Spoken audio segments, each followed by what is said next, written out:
Hey y'all, welcome back to Spirit of the Outdoors. Well, we made it through the storms last night. This is twice that really here we fared pretty well.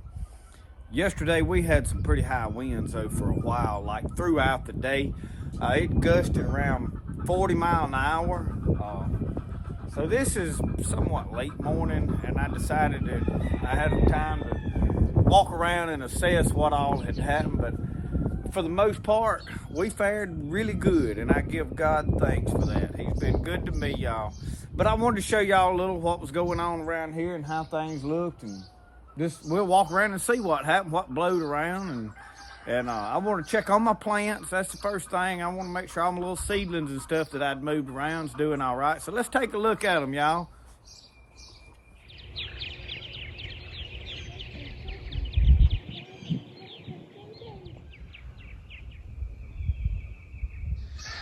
Now this is under my workbench here, and I keep a jug of water, and that's got some Miracle-Gro right here mixed up in this. This is watermelons. I started them in an ice cream bucket because y'all know I like to put everything in an ice cream bucket or a milk jug. And I was basically just seeing if seed was good that I had. It did sprout, and they got really long and leggy. I'll tell you what I did. I got a lot of junk, y'all, but I use it. I had this cake pan, and y'all, that cake thing, let me get the camera, fits perfectly and seals down over that and makes a little mini greenhouse. And I've learned more this year starting seedlings.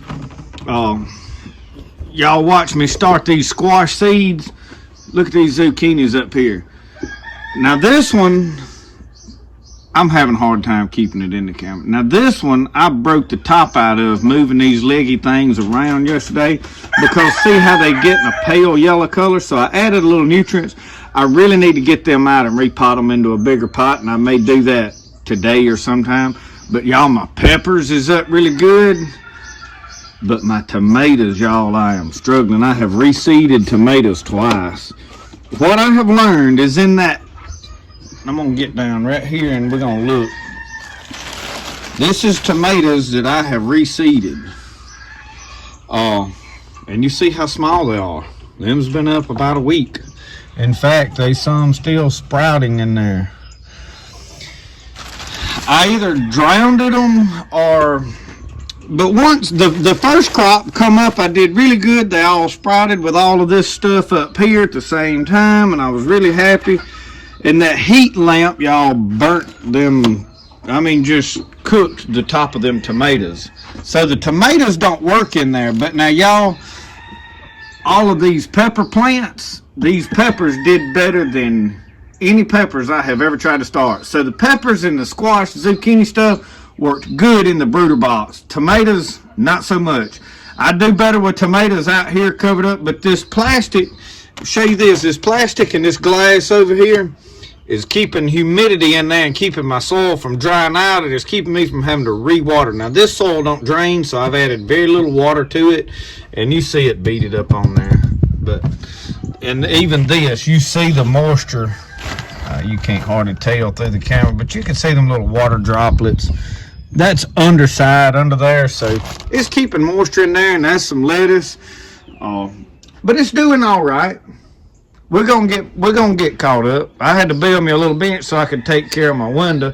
And y'all, I've got a whole tray of tomatoes. I took a plastic tray thing and lined it with newspaper and put some old Miracle-Gro potting soil in it that's really loose. I'll actually show you it's that. And somebody will want to know what it actually looks like. I don't think that camera's gonna focus in there. Yeah. And it's not real good stuff.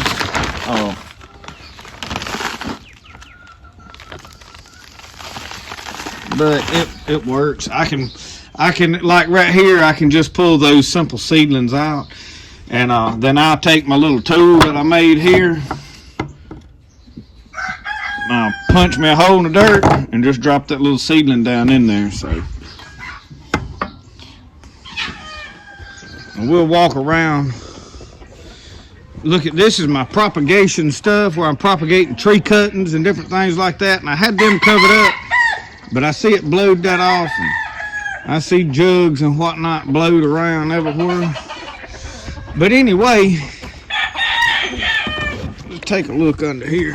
This is where and somebody asked me about how I propagated. Now, I did prevent it from catching up much water in that last night, which is probably not a good thing. But you can see I've got dirt in there, and I've just started putting cuttings of limbs and stuff down in that soil, and there's some azaleas. And I don't even know at this point what all, but we kind of covered it with these odd and end pieces of plastic and such. With propagation and seedlings, the humidity, keeping that humidity in there is a big part of it, not letting it dry out too fast. So, y'all, I make everything out of junk. So, you see, there's some dogwoods. I don't know, that's what do you call that bush? A honeysuckle bush back there propagated. There's some fruit tree. I don't even know at this point what all I've got started in there, but I'm gonna cover it back up. It's good to label stuff because you think, well, I don't know what that is, and everything down here is blowed over. And y'all, I moved some birds down to there. We'll do a Game 5 video pretty quick and show you all the roosters I've moved down through there. Let me get all this mess here picked up. Now, y'all, right here is my new bed that I built.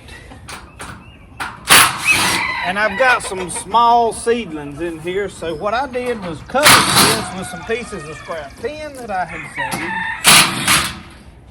saved to keep the rain from absolutely destroying them. They were lettuce and such as that, and they were just coming through the ground.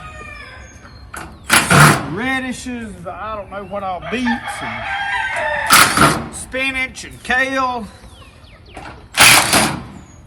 We're going to take a look. I need to get some water on it. I'm hoping it absorbs some of the moisture, wicks it up, but I don't know.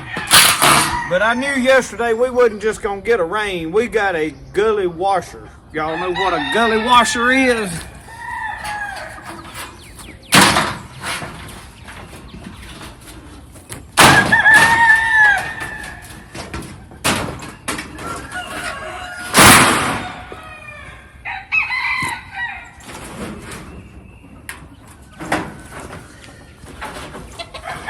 You can see this was a free seed.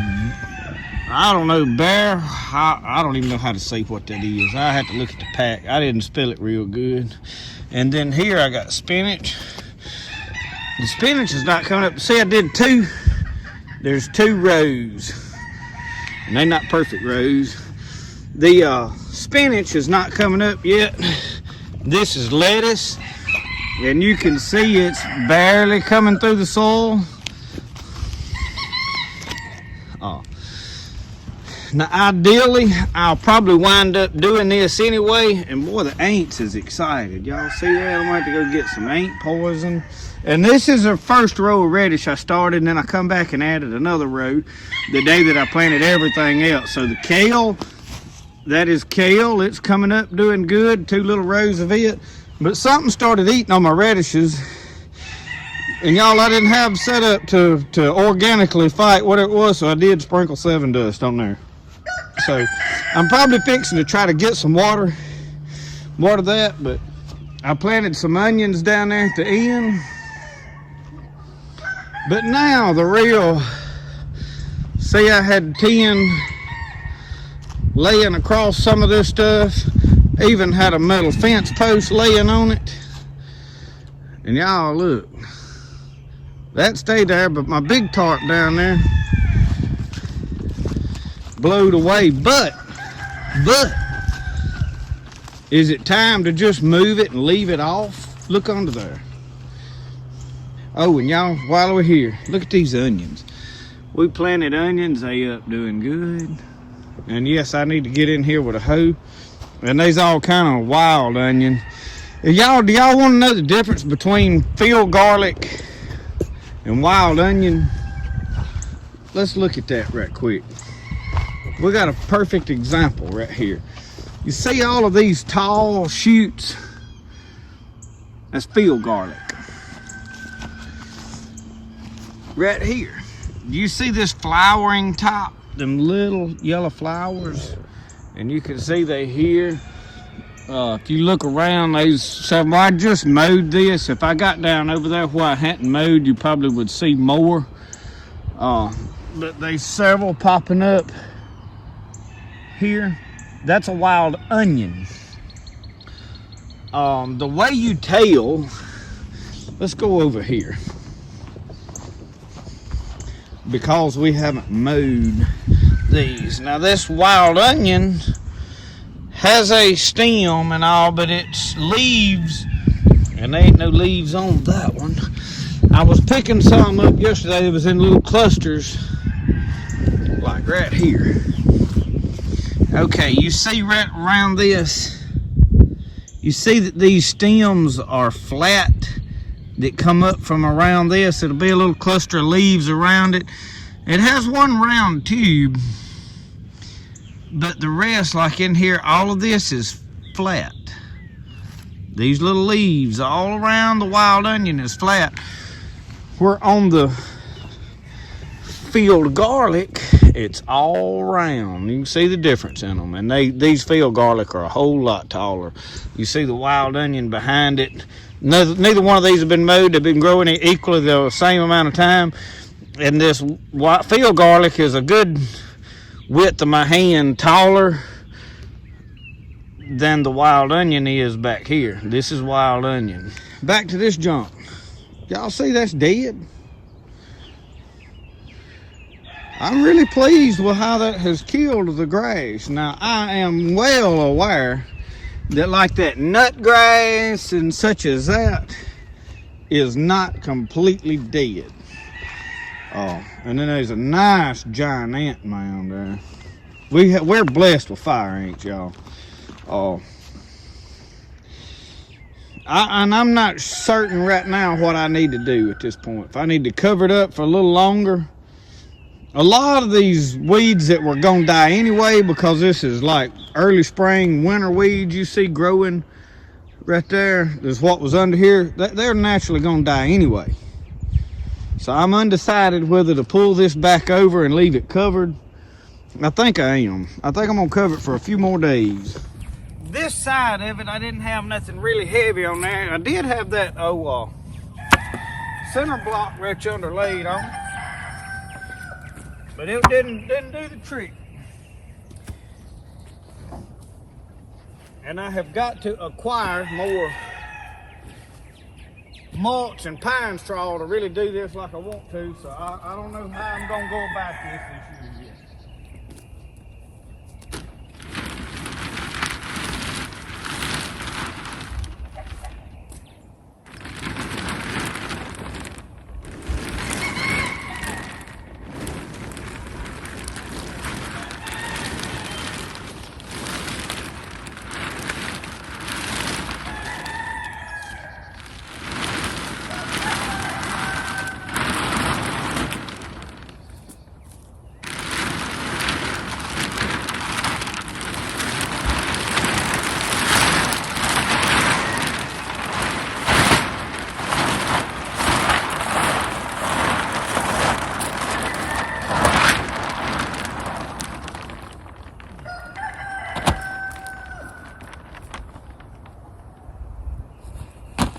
Y'all, there's a lot of brim hopping around right here, if you know what I mean.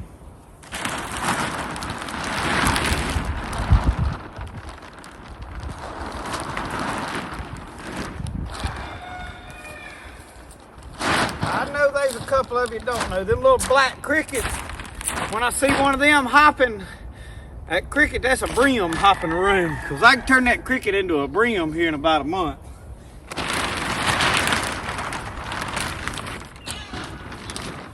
These little light sticks was designed to hold this in a mild breeze, not hurricane force winds that we had yesterday.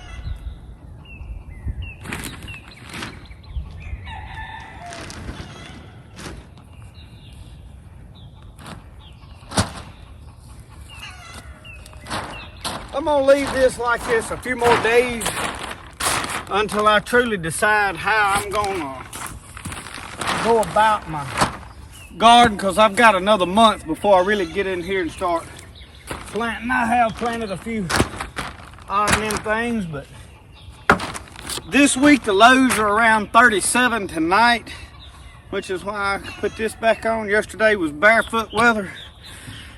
So I'm not anxious to get down here and start putting cucumbers and squash and stuff in the ground just yet.